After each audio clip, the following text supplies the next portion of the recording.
Today, we're here with the IT company and Kelly Paisley. We're going to talk a lot of stuff about AI and security. We're going to talk about how securing your business is probably the same as securing your home and the levels you want to take to protect yourself. We're going to talk about the bare minimums that you need and how easy it is actually to access those bare minimums, how you have to be aware that we are entering into a world that's going to be AI versus AI, how to handle those threats, and most importantly, realistically, the simple things you can start doing today that will prevent you from being an easy target to people that are out there looking to get your information. I'm Dennis. And I'm Greg. And this is the More Profit, Less Stress podcast, where we provide the tools for more profit and less stress in your business now so you can turn into a valuable asset later. Welcome to the More Profit, Less Stress podcast. I'm Greg Forzani here with Dennis Takema. And our guest today is Kelly Paisley from the IT company. Kelly's a client of ours. But more importantly, we wanted to invite Kelly on to talk about, with all the excitement and drive and spotlight on AI and the growth, we hear a lot of talk about AI and what we need to do and the growth, and let's use it and get the staff using it and companies using it. But it feels to me like maybe there's not as much attention on the security potentials behind it. So we thought Kelly, because that's his expertise, would be a great guest today to kind of talk about it and bring awareness. Before we kind of get into that, Kelly, just if you can tell us your company, area you cover geographically, a little bit about the different services you get into, and then we'll kind of get into security. Sure. Well, my name is Kelly Paisley. I'm president and CEO of the IT company. We're traditionally a managed services provider. However, we become more of a tech consultant. So we dabble quite a bit in cybersecurity, as you said, in some AI awareness, just general consulting for technology, helping people with digital adoption. And in Canada, we're also looking at expanding into the United States, particularly Arizona. Yeah, we're kind of we position ourselves sort of as like the go-to for technology. So when we deal with customers, we try and white glove everything that we do and just take care of whatever technology needs that they have, whether we do it or if we have partners that we can connect them with that will help them with specific areas of need. And just, sorry, for the average person, they hear the word technology, maybe give a little more clarity around how do you define the word technology? What does that mean? Yeah, that's a good question. One of the things that I've struggled with my entire career is people be like, oh, I got this like Casio digital watch. Can you fix that? Because you're into IT, right, so you should be able to fix that. I'm like, no, it's not quite what we do. But more on the lines of managing their technology stack, both their hardware stack and their software stack, consulting with what technology we think they should implement to achieve their goals. So, if they say we're trying to grow by this % by next year, and we go, well, you don't have a CRM, for example, we'll make those recommendations and say, here's some tools that we think might help do that. Managing their data, helping them out with big data, backups, recovery, endpoint protection, cybersecurity, you name it, with the exception of like personal use devices, like I said, like a watch or iPhones and Android phones. We don't really do much on that side of things. We're not like a repair shop at all, like consulting them with what technology they have in their company and how to best utilize it. Gotcha. Cool. Okay, so AI, it's this big word. It's the word at the moment. It's bigger than when the World Wide Web started, which is, has its pluses and minuses, and everybody will have those opinions. But I think the bottom line is this, and I'll just kind of start the conversation by saying, it appears to me like the world, and let's say the business world, because this is about business, this podcast, the business world is adopting AI. And there's probably like categories of, hey, the business wants to, we'll say, push their team on AI, like go use it. The business wants to integrate AI. The business wants to allow people to use AI. So there's this heavy, let's use it. And probably every business is on a different level of expertise on it, meaning some may dictate to their team what they can do versus others may rely on the team to figure out how to use it, right?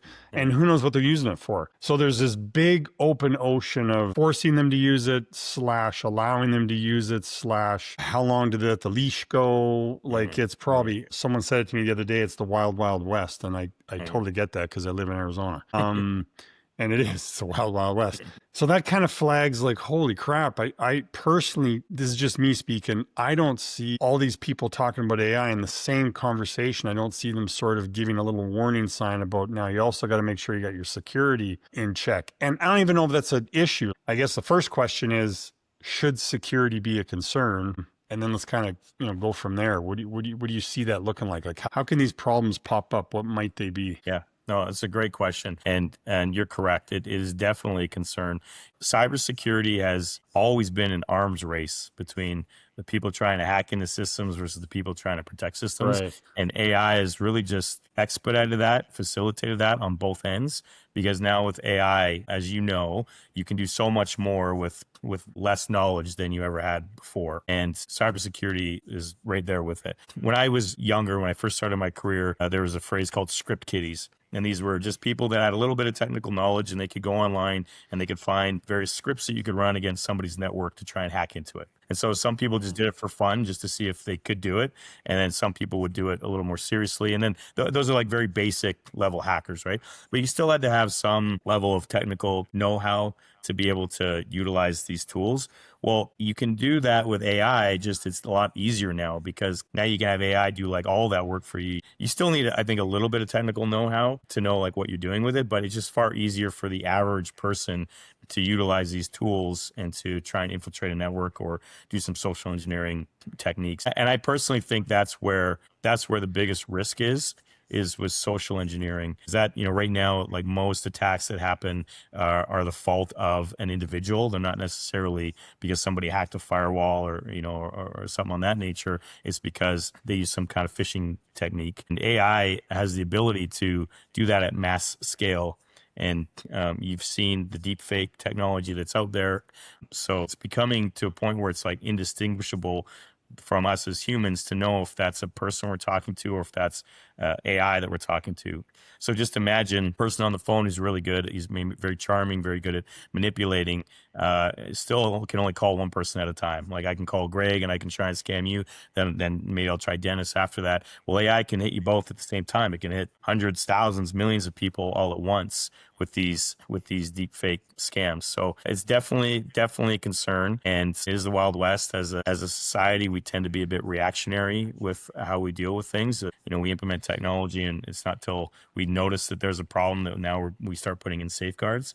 So definitely something that all companies should be aware of is if you're implementing AI, which most companies are, what are the cybersecurity concerns around that, and how do you best mitigate those concerns before they become a serious issue? Well, what I find interesting about what you were saying, one, it's the arms race is true. If you take a look at how did the arms race first happen, it's somebody had a rock and somebody else figured out that a stick was better than a rock, and someone else figured out that a stick attached to a rock was better than so now you're in this reactive mode. And what I find incredibly fascinating is even when I'm doing work on things like Grok or ChatGPT, how many times it pops up and says running Python code. I'm like, you're coding in live time an answer to a question. And then I was also told that about half of the stock market trading right now is AI bots. So if that's happening on just the productive side, I can only imagine how fast that arms race is going on the malicious side. If I'm the first one that can hack a bank, Scary. how fast can I get the resources from that bank before they figure out how to stop me? And so it's like, I remember getting a call from my bank. This is years ago. This is, I think, pandemic times. And they're like, oh, we'd like to set up voice recognition on your account so that all you have to do is call in and it'll recognize your voice and then you'll get access to. And I said, absolutely not. Like, no, don't ever call me about that. You should not be implementing this policy. And some banks did, but I don't think it's really a thing anymore because I think they quickly realized like there's an app, there's websites where I can go in and I can upload a 2-second sound clip of my voice and it will perfectly mimic my voice, and I can type in and have it say anything that I want in my voice, like indistinguishable. So yeah, it's definitely it's reactionary, right? Like these things, the technology seems like a good idea on one side, and it is. AI is very beneficial, but to your point, Dennis, like how is it going to be used maliciously, or how is somebody going to come in and use that negatively? And those are things that oftentimes we don't really think about or consider when we're putting technology in.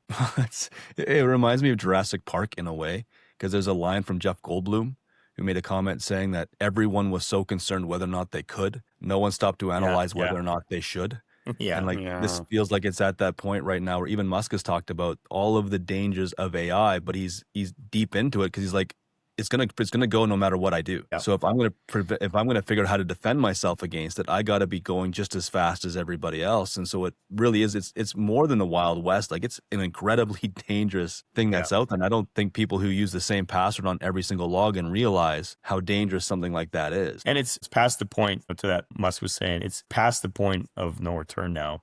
Like we can't stop it. it's going. And the danger is, if as a society, if we decide like, actually AI is not the best thing for us, well, the technology is out there. So if we're not chasing it as a society, then it's going to go underground and it's going to be chased without any kind of regulation or any kind of knowledge. Right. So it's a lot of big companies like Google and Microsoft, Apple, they're all pursuing their own AI initiatives. And they're sharing knowledge with each other of like when those things are going wrong.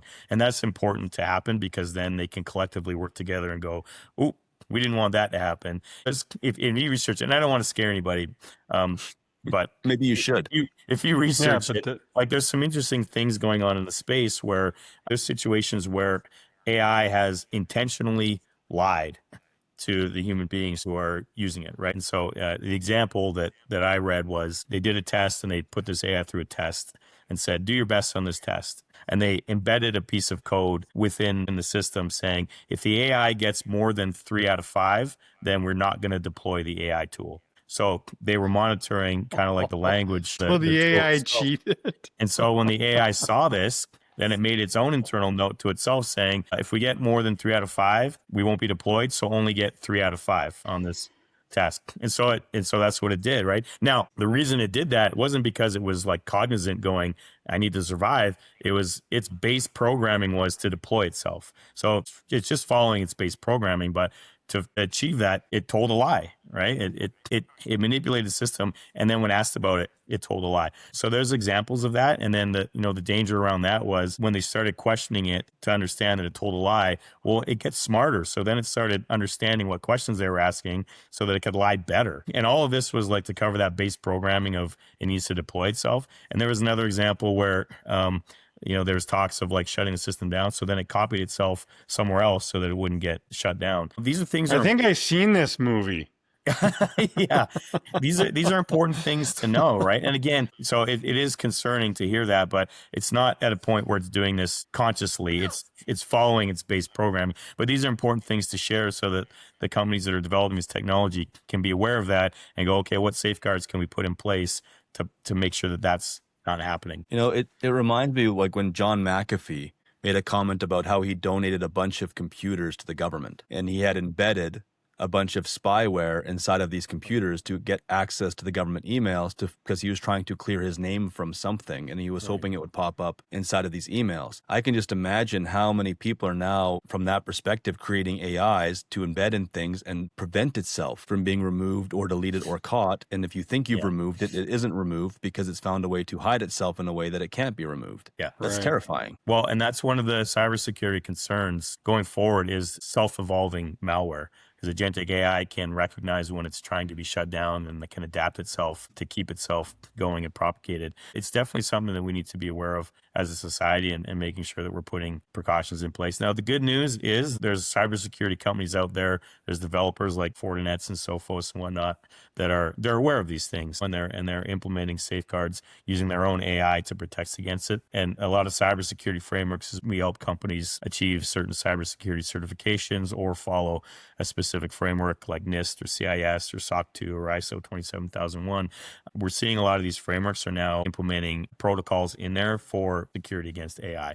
So there are things happening on the good side as well, not just on the negative side. We want to talk more about that. So if I'm a small business owner and I'm listening to this and I'm like, Kelly's talking about like big companies, we don't have to worry about this. What would be your reply to that? Wrong. Yeah, you should probably worry more about it than if you're a big company, because you don't have the resources to protect yourself the way that these large organizations do. And that's known. Like that's common knowledge. So if I'm a thief, I'm going to go after the low hanging fruit first, the lowest risk, even though the return might not be as big. I'm going to go after that to feed myself. So because it's the highest percentage of success, right?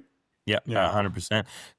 There's that saying like locks only keep honest people out. So if you don't have any locks in your organization because you just don't think it's a big deal, you're more susceptible. You're at higher risk. And malicious parties know this. And so there's been a massive increase in the amount of attacks against small companies in the last pandemic, because it's well known that they probably have less education in place, less technology in place to protect them. And so they're more of a target. So what if we want to hear some of the warning signs people should be looking for, and maybe some of the solutions, say, you guys provide or other companies provide? But again, small business, okay, you answered the question, well, it doesn't really apply to me. So now you just said, no, that's wrong. It does apply to you. So now the small business owner is going, well, I probably can't afford that, but like, I'm not even going to bother checking. Yeah. Well, and it's not entirely untrue. So there's a balance between security and functionality. And I talk to customers about this all the time. We don't think like 100% secure makes sense, because then your functionality goes down, right? And you can get there, you can get to 99% secure, and then every percent or every 0.1% closer to 100 you get, it gets exponentially more expensive and exponentially less functional. So there's a balance first, that when I talk to companies, I always say, well, like, what's your risk tolerance? I think that's a good place to start. What are you willing to risk? How much are you willing to lose? Use that as kind of your North Star before implementing, because it's really easy to get paranoid and really easy to go down a rabbit hole with this stuff. So first step is, let's find out where your risk tolerance is. And then let's look at, do you have any regulations that you are required to meet?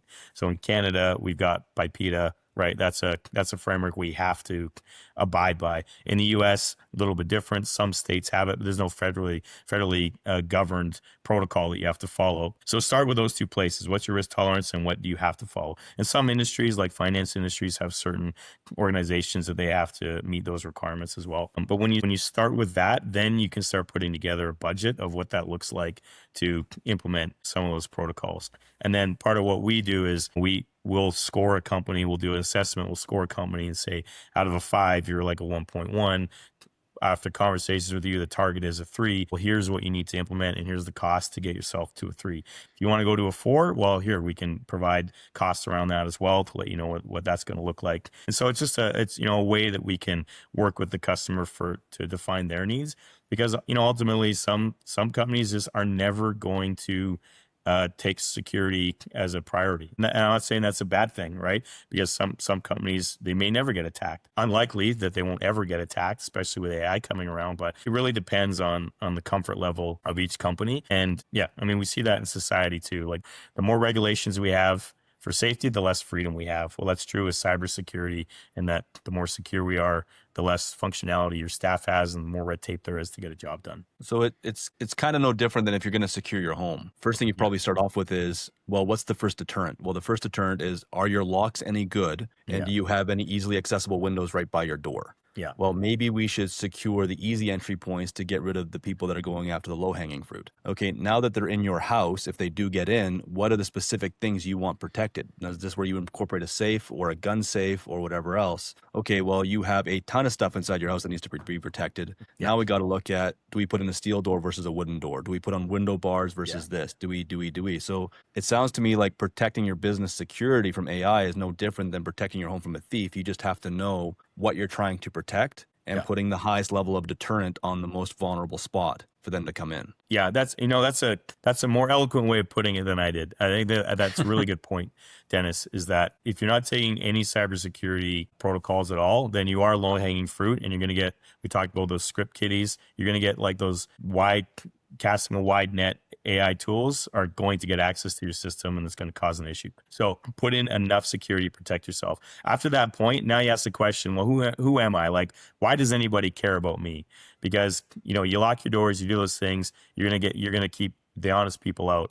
But if somebody knows that in your organization you've got a 20-carat diamond worth however much that's worth, they're going to take more steps to get into your organization or into your house. So similarly with a company, if you're just a small mom and pop shop, as long as you're protected against the small players coming in, you're okay. These big players aren't going to be spending all these resources to access you to get $20,000 out of you. They're going to be going after the large companies where they're going to get millions, hundreds of thousands, millions of dollars.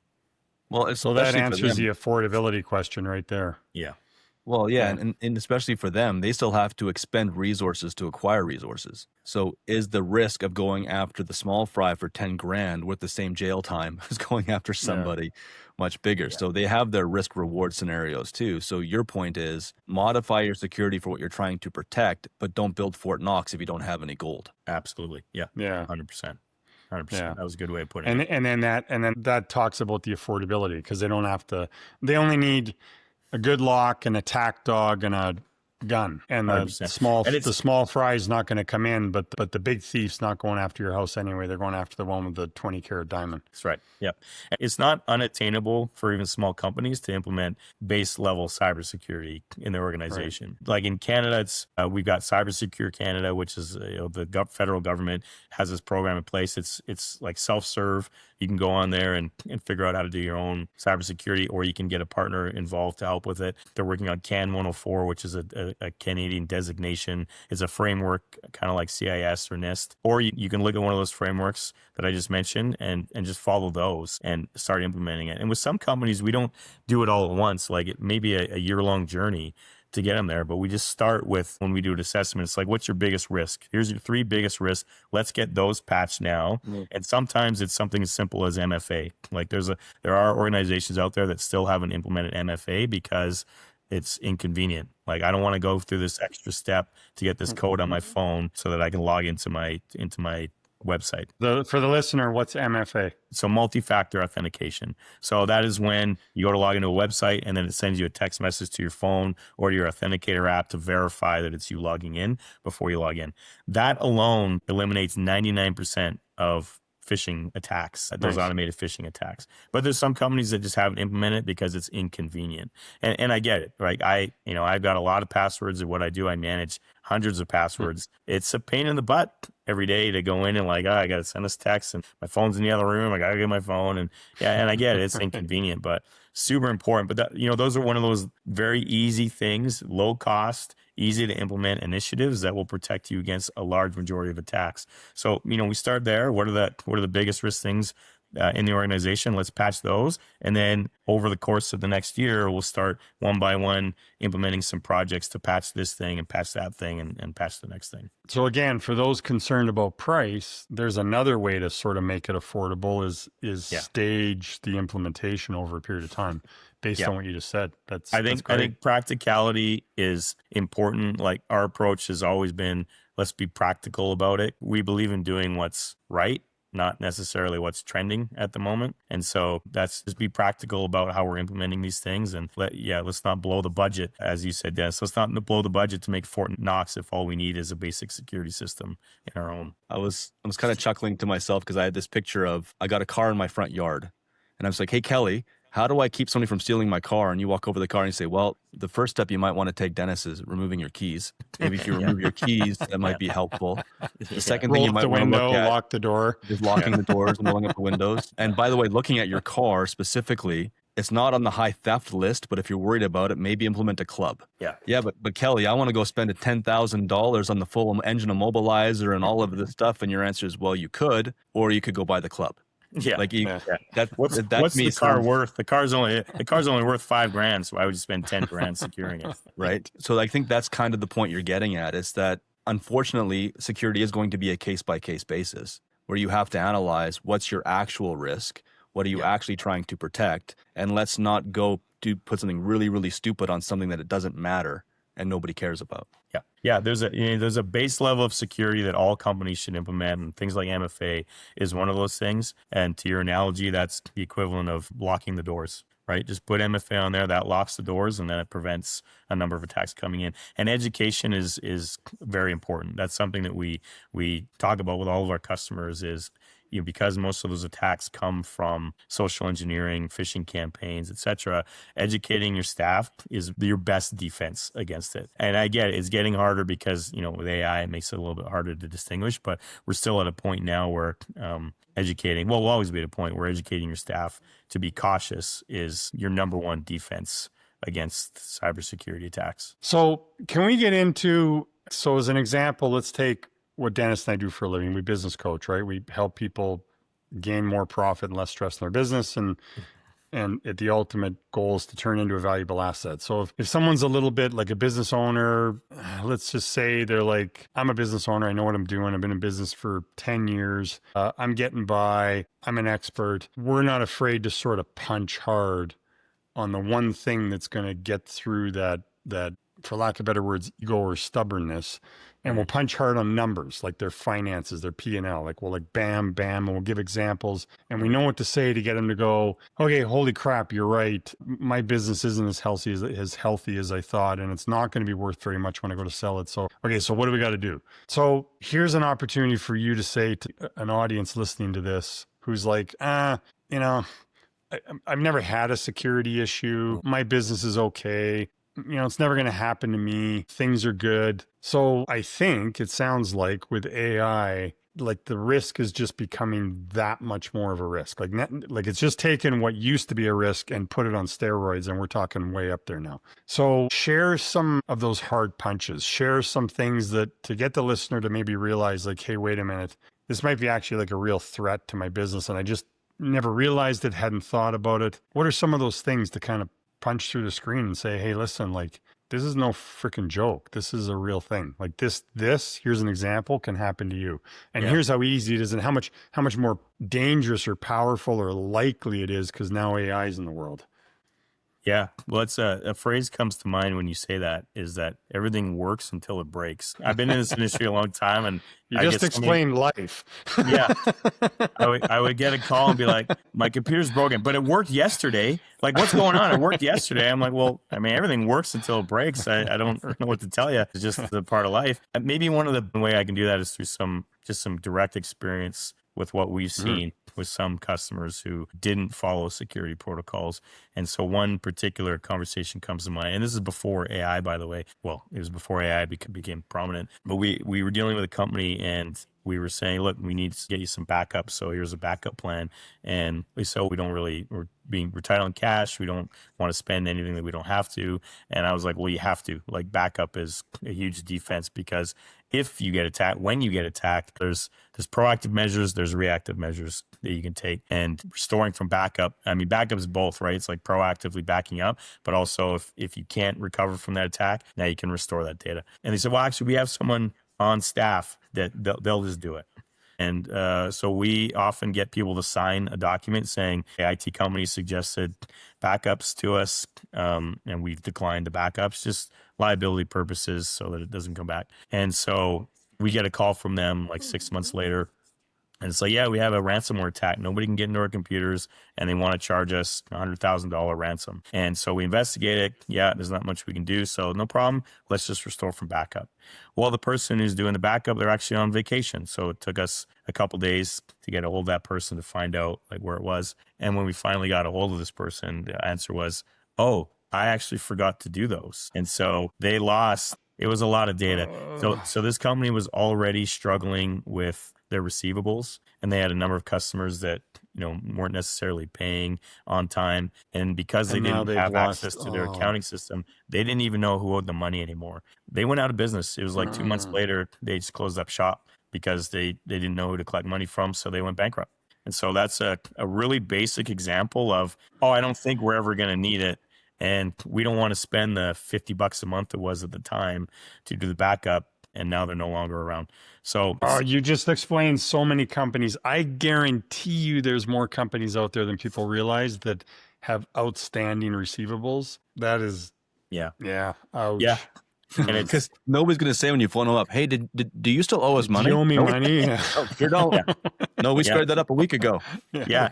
I mean, if you're lucky, you've got great companies. They're going to be calling you, be like, hey, I owe you this money, and I'm 31, I'm 31 days, and it's 30. I need to pay you right away. But for the most part, it's not often that companies call me and say, hey, I owe you a bunch of money. Let me pay that to you, right? And so, now, especially if you're dealing more, this is retail. So if you're in retail, like you don't have a relationship with these people at all. They have very low incentive to call you and volunteer to give you that money that you haven't called them to collect on. I mean, heck, if you're in retail, people are already trying to steal from you anyway.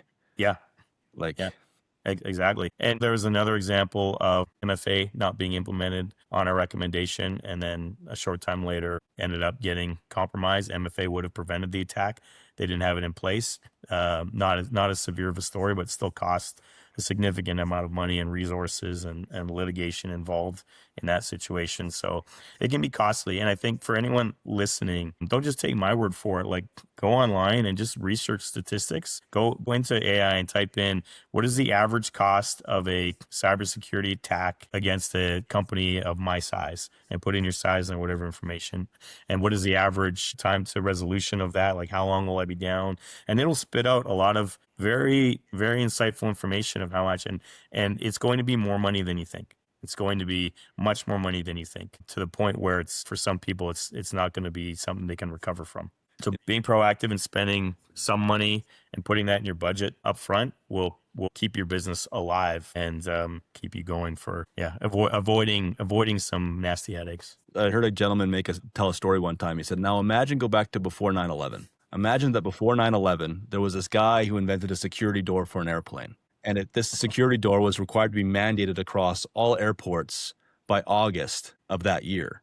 9/11 would never have happened, but you also would never know who this guy was. That's the power of advanced protections. You never get glory for being advancedly protected, but you never see the results of that protection either, because it friggin' worked. Yeah.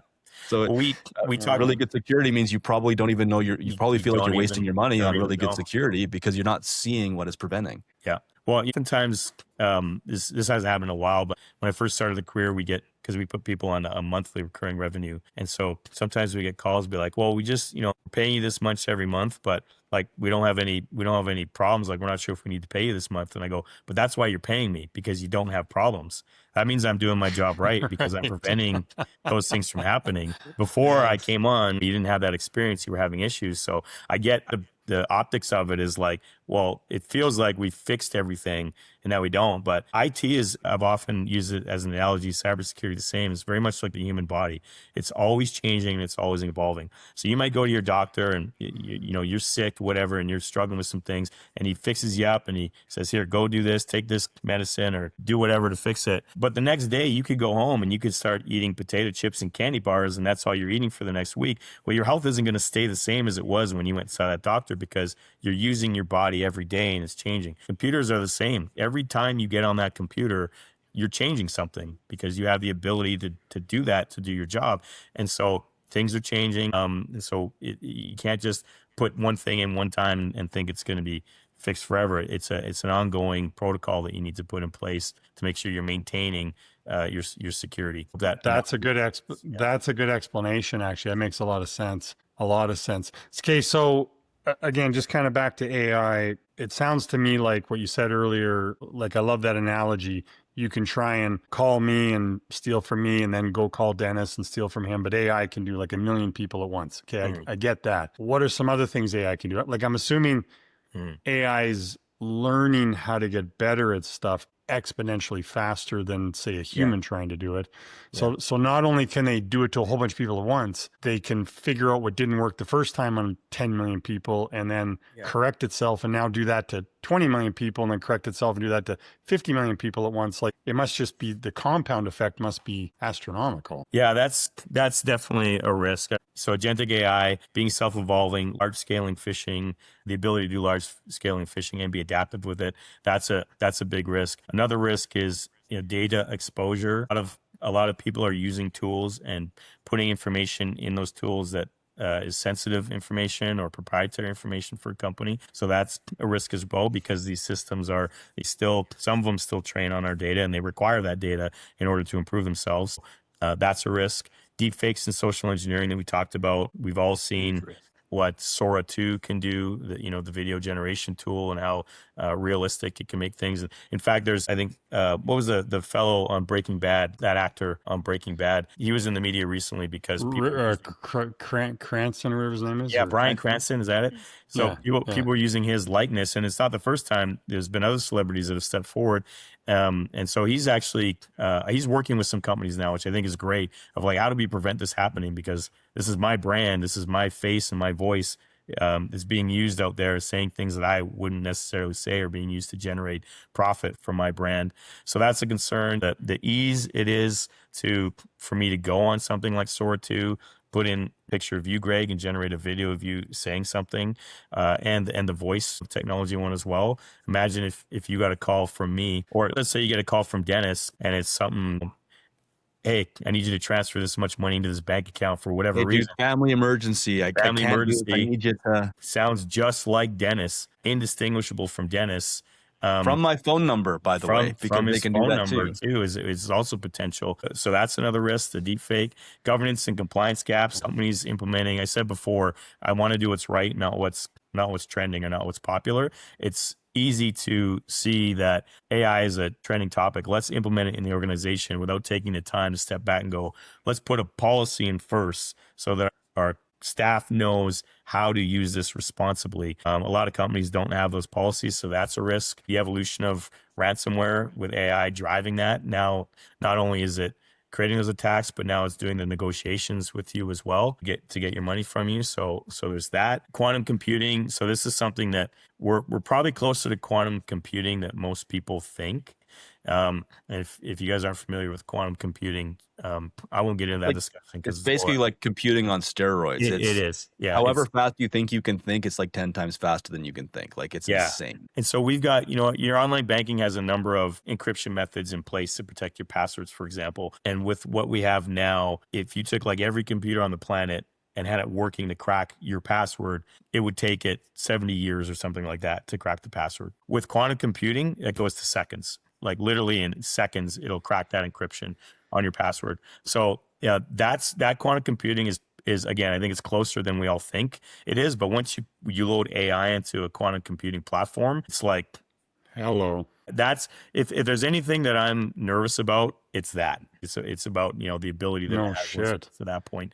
And skill gap in education is another risk. People not being educated, not being aware of this stuff, not knowing or not taking it seriously that it is a concern. Those are all the biggest risks that I see in with AI. So I think one thing I'm hearing here is maybe we should think of it as, back to Dennis's example of home security. Maybe the average house, I don't know, in today's world, the average house maybe has a break-in attempt once in a lifetime, once in a decade, maybe, depending on what neighborhood you live in, I guess, right? Like if you live in my neighborhood and you do it, you won't make it out of the neighborhood because everybody here is going to say, no. Yeah. So, so depending on the neighborhood, but let's just say it's rare. It sounds to me like with AI now and the ability to hit so many so fast and learn so quickly and hit even more faster again, like literally it could be, you could be looking at like owning a home where there's someone like there's multiple people trying to break into your house nightly. Like that might be the difference, or even during the day. It's constant. It's 24/7. So again, this is before AI. We would log into customers' servers. We would generate the security logs for them just to prove the point of like, this is how many attacks you're getting. And it's hundreds per hour. Like it's not just once in a while, it's hundreds per hour. And so those are the attacks that are looking for the low-hanging fruit, like somebody who just happened to not protect something on their server. They don't have a good firewall in place or whatever. It's constant. And so AI is that, but like now it's more, the social engineering is more of a risk, I think. So now it's like, how many people is it sending emails to and contacting, and then adapting its response and re-emailing that person or recalling that person or having a conversation. It's constant. Like it's been happening constantly for years. Just security providers have been doing a pretty good job of keeping those holes patched. And so, yeah, it's if anyone's wondering if I've been attacked, just talk to your IT provider and have them generate some logs. You can even go into your own tools like Hotmail. I don't know if anyone uses Hotmail anymore, but Gmail, Hotmail, all those. How about AOL? I can't. Yeah, I still have a Hotmail. That's why I say I have a Hotmail from when I went to college. And some people are like, you still use Hotmail? Yeah. Anyway, you can go into these tools and there are logs in there that you can see how many times someone's attempted to log into your account. And there are also tools, and I forget the name, but there's some tools where you can go in and put in your email, and it will tell you how many times your data has been potentially compromised through a big attack. Like Sony got attacked years ago, MGM got attacked years ago. You can go put your email in, and if it was involved in one of those attacks, they suspect that your information was compromised, it'll tell you all the different times that happen. That's, just a good indicator to see like how at risk we actually are with our digital data. We may want to get a list of these to put them in the comments section below the YouTube video and just tell people for the access to the tools we're talking about today. Yeah. To find them below. As part of your service, you said something a few minutes ago that flagged a thought. As part of your service, do you educate? So the company could bring you in to educate the team on like, do this, don't do this, watch for this. Because I mean, come on, people working in businesses must be kind of randomly going to different sites, using different tools. Like they're just opening up, like the house got locked down, but then they went and opened up the bathroom window and left it open. Yeah. Like that kind of thing. So is that part of what you do? You educate businesses? It's a huge part of what we do. So we educate in person, but we also have our own tool, not our own, but we use tools that automate that process. So we will do, phishing campaigns against the company, whatever frequency makes sense, where we're testing the users to see, did they click on this link? Did they provide this information, etc.? And then we report back. And so we'll see, if there's a particular user in an organization that just maybe isn't getting it, that conversation and say, we think you need some additional education. And then we make it harder over time. So we've had customers complain, not the executives, but the users, like, you're trying really hard to trick me. Yeah, we are trying really hard to trick you, because this is how you get better and smarter and more aware at it. Right. So we will make that adaptive over time, and it's all automated, and the staff doesn't know. Like, we're not going to say, hey, we're doing this campaign next week or next month. It's just kind of a random thing. Now, if their executives tell them, that's one thing, but we certainly don't, just to see who we can catch. And yes, we are trying to catch you, because it's better for us to catch it than for a malicious party to get it, costing hundreds of thousands of dollars. Well, I had another analogy going through my head. It's kind of like, Kelly, you're my security guy for my house, and you're saying, okay, Dennis, next week, Tuesday at 7 p.m., we're going to come by and we're going to test your security system to see if it's up to par. Yeah. And then I know to make sure that all my switches are flipped and everything else. Okay, Kelly, I'm ready for you. And then you come on Monday. Hey, it works. Yeah. I'm going to try and break into your house next Tuesday at 3 p.m. So just so you know. Make sure you're not home. Yeah, make sure you know. And leave all your valuables on the counter. Yeah. So it's a huge part of what we do. And when end user does something they shouldn't, it will automatically send some videos and education, say, hey, you should follow up. And then it's, again, if it's like every time we do it, that same user is making the same mistakes, then we'll have a conversation and see what else we can do to help educate them against it. So I'm happy to say that we've successfully made many of our customers very paranoid about clicking anything in their emails. I just want to be on this podcast. I feel like I'm going to get hacked while I'm talking to you. Like, I've been testing you this whole time, and you don't even know it. Yeah. So it sounds to me like with everything you're talking about, we're getting really into a world of AI versus AI. Like, my wife and I, we used to watch UFC a lot. And when I first got into it, I didn't understand the game. And then it came to a point where you're watching this match and you feel like nothing is happening. But if you've been in the game for a while, you start to realize, no, this is a counter to that's a counter to that's a counter. And it's just these two experts trying to get that one little extra edge over top of the other. And as you're talking this through this whole thing, I'm kind of like, holy crap, we're actually in a world where AI has to exponentially learn. It has to be able to fight back. If my AI is ignorant and yours isn't, then eventually it's just computers fighting computers. Yeah. And I feel like we're heavily into the world of Terminator. Like, it's just, this whole thing is getting terrifying. Yeah, you're exactly right. And again, I don't want to terrify anybody. I think it'll all work out, but you're right. Like, you're going to have adaptive AI on both sides. That's just in this arms race again, one trying to win over the other. I'm confident. Like, I think AI is, like, it levels the playing field. I think this is just me. I'm not an AI expert by any means. Someone else might hear this and think I'm out to lunch, but I don't really see like one AI all of a sudden becoming like superhuman versus this AI. Like, I think they're going to maintain a pretty even level. They're going to be forced to. It's capitalism for sure. It's really like, I think the more pressing concern is the quantum computing, because countries like China they're putting a lot of money into developing quantum computing. The United States is also putting a lot of money into it. Whoever gets quantum computing first wins, right? Like, that's really the major concern for me, because that's when all of this potentially can go to the next level that we're not prepared for. That reminds me a lot of the whole nuclear arms race too, Yeah. right? Like Yes. that was everybody knew the nuclear weapon was a bad idea, Yeah. but it came down to, well, what if Jimmy gets it before Bobby? And now Yeah. we have no choice but to pursue this, because if everyone has one, no one has one. Yeah.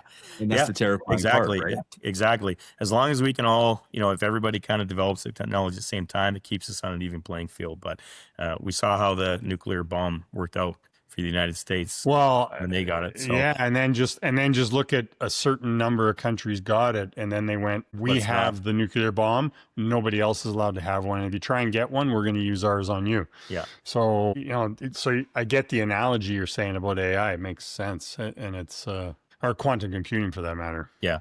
So that's more really what dangerous. kind of worries me, Dennis, to your point, is I'm not as worried about this current arms race of AI. It's that and whoever. It's all stackable though, right? Like that's the problem, is that if one guy's pursuing quantum and somebody else isn't, now suddenly you have someone who enters a room full of heavy automatic weapons and everything else, and everyone's a 5-year-old child. Like there's this massive discrepancy of power. Yeah. Once you have one who embraces one and one who doesn't. And if I'm looking at this so my attitude to every single client, and Greg and I have got clients that have different levels of technological sophistication. Some people have a hard time turning on a laptop, and some people are building spreadsheets that are blowing my mind for how well that they're integrating all of the stuff.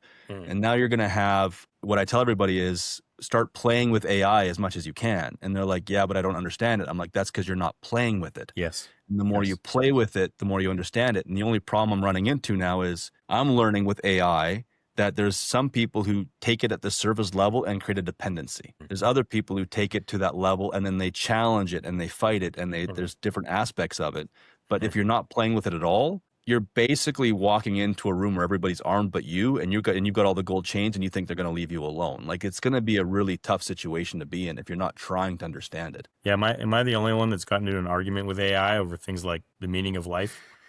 I actually use AIs to argue against each other, and that's even more fascinating. Get Grok to fight ChatGPT. Yeah. It's fascinating. But yeah, I've done the same thing. Fun to watch. There are people that are uncomfortable with AI. There's some fear around it. And to them, I agree with you. Just use it responsibly. The more you use it, the more you'll kind of understand that there are some limitations with it still. It is wrong still a significant amount of time. Hallucinates quite often. I get hallucinations daily. Now, I use it quite a bit, so I don't know what the percentage of times that it's wrong is, but it's significant. But the more I use it, the more I kind of wrap my head around, oh, okay, I see what its capabilities are, and then I'm less worried, less afraid of what's gonna happen with it. So get comfortable with it. It's not going anywhere. It's here to stay. Our whole world is fundamentally changed now that AI is here, and it's not a bad thing. Like, it enables us to do so many things. Just from a medical perspective, for example, it's going to enable us to just being way more proactive with identifying diseases and preventing cancer and being proactive with our health. Space travel, which is something that's maybe not so far away now that we have AI tool. Like, that's just not possible without a tool like AI to run those calculations for us and make sure we're on course and enable humans to travel great distances without somebody having to navigate the whole time. Like, there's just so many benefits to AI, and I went really far, like sci-fi there, but even from a day-to-day perspective, just the productivity gains that you'll get from using AI. From something like, I'll use it often for a legal agreement that somebody sends me, and I'll throw it in there, and I'll say, compare this with my master services agreement and let me know anything that conflicts or what I should be concerned about. So that just saved me hours of reading through a legal document that it summarizes for me in 10 seconds. And now I just go to those specific things and call my lawyer and say, hey, should I do something about this? Or what do you think we should do on this front? So there's just so many benefits to it that, like, I know with this podcast, especially security, it's really easy to get scared, doom and gloom about it, but just recognize the good side of it. And with every technology that we've had, and I know AI is drastically different, but with every technology that we've had that changed the world, the internet being an example. Heck, the calculator. There used to be entire groups of people who'd have to do math on pen and paper for banks and for accounting firms and everything else. And when the calculator came out, how many of those jobs got eliminated? Absolutely. Yeah, Absolutely. So it's easy to get down to doom and gloom, but look at society kept going. And the internet was the same thing. How many jobs is it going to take? Well, it just adapted to the kind of jobs that we do.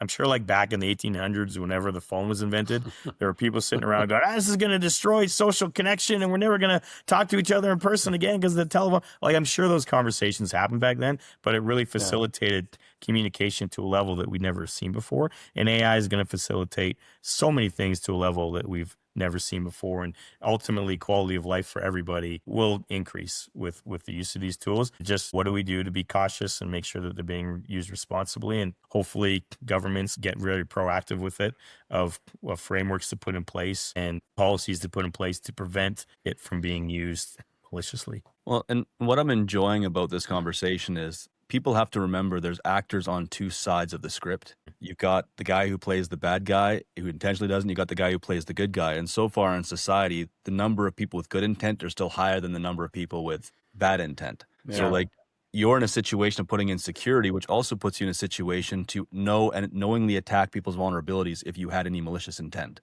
That's the problem. Like the guy that installs your security system knows where your stuff is. Yeah. Oh, yeah. But yeah, because he also knows where your stuff is, he knows how to protect that stuff. And so you need those guys on your side to make sure that your stuff is protected, not the guys on the other side that are going after it all. Yeah. I think that's a great outlook, because often in the media, we only ever see the bad things that happen and the negative things that happen. And it's easy to forget that there's an army of good guys who are out there who are working towards using AI to better mankind, not to cause problems. Good point. So we've talked a lot of stuff back and forth about the dangers, all of that stuff. What are some of the things and solutions that are available now for people that they can take advantage of or they should be aware of as we're going into this new AI future? Yeah, so, we talked about a couple of those really basic things that if you haven't done it yet, implementing things like MFA, backups in your organization. Something else that I suggest to people, this is more reactive, is there's risk mitigation and then there's risk transfer. So the mitigation is to prevent you from getting attacked. The transfer risk is to transfer that risk away if you do get attacked. So things like monitoring your insurance policy and see what they have in place for if you do get compromised, how are they going to cover you, if they're going to cover you, and then also asking them in what situations would you not cover me, because they can get pretty sticky with, if you haven't patched one of your computers in the last 30 days, they may not cover you just because they'll view that as not doing your due diligence. So those are some really basic things as a company that you can do. Education, again, like one of the most important things I think that you can do is making people aware. And one way to do that in your organization is implement an AI use policy if you haven't already. Make sure all your staff is reviewing it. That will at least generate some conversations around it that maybe some of your staff hasn't considered. And trust me, there are many people who are not thinking about security around AI, and they're just using it as like a super cool tool. This is really fun. Look at all the stuff I can do about it. And that is not even computing with them that there may be a risk there. So putting a policy in place, educating your staff is a great way to get those conversations going. Talk to whoever your IT provider is, get them to assist with that. And then as far as some other things being done by people way smarter than me. I talked about deep fakes, for example. AI is being used to do deep fake, but also they're creating algorithms to detect deep fake technology. There are a lot of things happening at levels that we're not privy to that are helping to strengthen the security posture of many people. But I think to everybody, just be aware, like take some time and just do some research of your own. And again, AI is a great tool to ask those questions. Put in things like, hey, I'm a company of this size in this industry. What are the biggest cybersecurity risks to my company right now with AI? And just have it give you some information. And if it's too technical, just say, hey, explain this to me like I'm a 10-year-old. And it'll put it in a much easier way for you to understand. And then at least you have some awareness around the information, and then you'll know what the next steps are to protect yourself against it. And some things may come out when you do that. If it mentions backups, it might trigger and go, oh, actually, I should check on my backups. Maybe I'm not too aware of that. So those are some basic things that people can do. And look into cybersecurity frameworks, whatever country you're in, whatever state or province you're in. Find out what kind of free resources the government entities are offering, because many of them do have tools in place, or at least things like, as I mentioned, Cybersecurity Canada, where you can go and read up. They have a great little white paper you can download and some education pieces on there that you can use just to get yourself trained up a little bit more and understand what the risks are to you and how you can prevent those risks. So, sorry, I want to go back to one thing you said super quick because I think it's an actionable item people could take. Go talk to your insurance agent or look at your insurance policy or run it through AI. And I mean, there you go. Run the insurance policy through AI and find out what the stipulations are for them to cover you and things. And then go to a company like yours. Well, if some of that stuff you can figure out and do on your own, great. If you can't, go to a company like yours and get that stuff implemented because otherwise you're in default of the claim, and then it's crazy. You probably have to contact the insurance company. I don't know if I've seen many policies that say we won't cover you if you don't do these things. I think you have to actually contact them, but it's a great point because so when we do recurring revenue plans for our customers, we include backup and recovery testing. That's important because we're not just backing it up. We're testing the backups and then we're testing the recovery. So every month or quarter, whatever it looks like, to make sure that the data is okay. Because just because it's being backed up doesn't mean that it's not backing up bad data or corrupt data. Like maybe something got in there at a point and you weren't aware of it, and then you try to restore 3 months back and find out that you've had something in there. Insurance companies, some of them may also not cover you if you're not doing recovery testing. So it's things like that, right, are really important to find out. Yeah, no kidding. You need to do, talk to your IT provider about those things and make sure that they are doing all the things that are required for you to have not only keep yourself protected, but also to receive coverage if you do get. I keep saying if, but oftentimes it's like lately it's been like it's not if, it's when you get attacked. We had an insurance broker as a client, and one thing I definitely took away from interactions with him was the insurance company. Their job is to do everything possible to figure out a way not to pay your claim. So there's no bullshit on this last part of the conversation around that's a very actionable item for all business owners. Yeah. Hands down, no question, because the insurance company will find a way to not cover your claim. Yeah. It's your job to make sure they can't do that. 100%. So you're saying insurance companies like casinos? They don't want you to win? They don't want you to win. It's bad. Yeah. Really bad. It's the truth, though. It's the reality of the situation is they don't want to have to pay you out. So if they find any little reason, and it used to be a lot easier to get coverage for cybersecurity incidents pre-pandemic. Post-pandemic, they tightened up a lot. And with AI, I think you're going to see them tighten up even more. I get it. Makes sense. You didn't have an AI policy in place, so sorry, we're not gonna cover you. Okay, so if a company is like, holy crap, this was good information, open my eyes, I got to do something, I don't know what to do on my own, I need help, how do they find you? How do they find your company? Yeah, so they can go to our website, www.theitco.ca. They can also find me on LinkedIn, Kelly Paisley on LinkedIn. Yeah, those are the two easiest ways. They can also email us at hello@theitco.ca. Just send a quick note and we'll be happy to help in any way that we can. And you're able to help businesses in both Canada and the US because you can do it remotely, right? Yeah, particularly with, we do everything remotely, and particularly with cybersecurity. It's often advantageous for us to work with companies in the US because in Canada, we have much stricter protocols around cybersecurity that we have to follow. And so our process incorporates all of those. So if we're coming into a country in the US, we're automatically going to get you to a standard that may not be regulated by whatever state that you're in. It's above. And this is just my personal opinion, but I truly believe that it's not that far away before you're going to see some of those regulations happen in the US because this is becoming such a serious recurring issue that you're going to see a lot of states, some already doing it, maybe at a federal level, and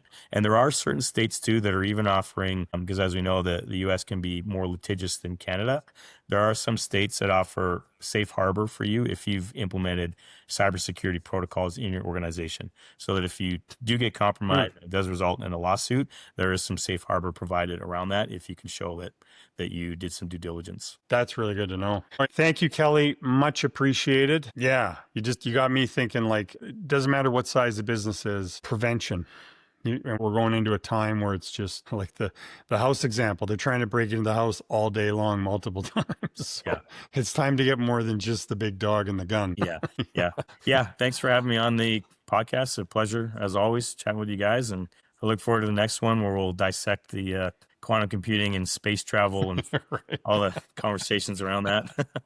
All the conspiracies. Yeah. It'll be good. Right. One thing before we go, because I just want to show it off, but talking about AI, I don't know if anybody remembers Astro Boy, but this is a Lego that I found at Costco, and I put it together. One of my favorite memories as a kid. That And was he's not good AI. far away. He was here for the good of humanity. Right. Yeah. Look how that turned out for him. yeah.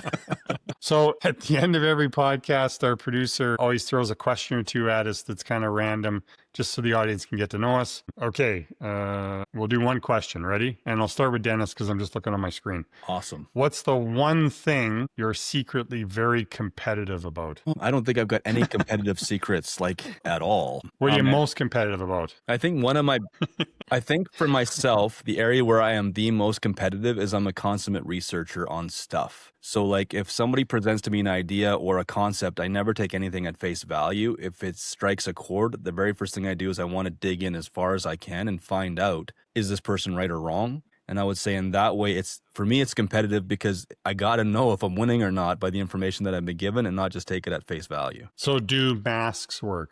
Sorry. That is a great topic for another podcast.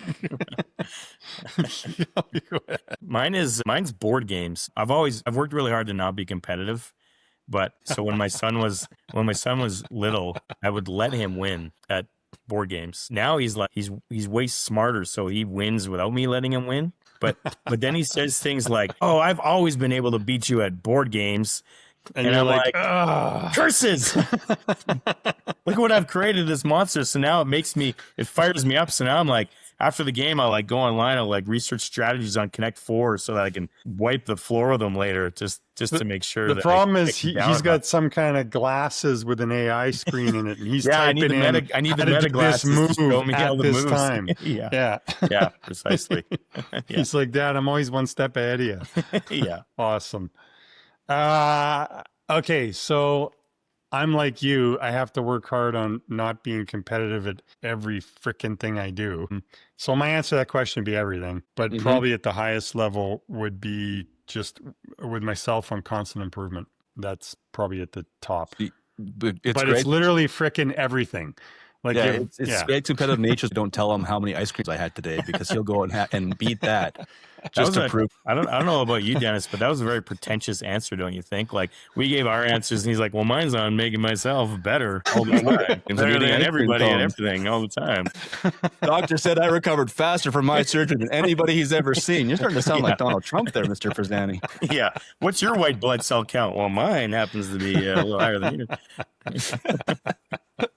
But I think it's your competitive nature that makes you good at what you do. So yeah. Okay, man. Thanks, buddy. Thanks for listening to the More Profit, Less Stress podcast. If you liked what you heard, be sure to subscribe or follow on your favorite podcast platform and leave a comment or review if you're feeling generous. To learn more about us and what we do, check out our website. Until next time, take care.